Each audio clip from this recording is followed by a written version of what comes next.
الله الرحمن الرحيم.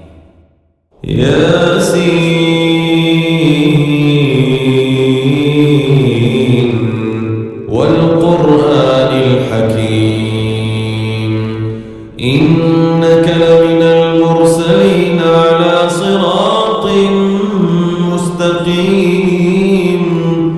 تنزيل العزيز الرحيم لتنذر قوما ما أنذر آباؤهم فهم غافلون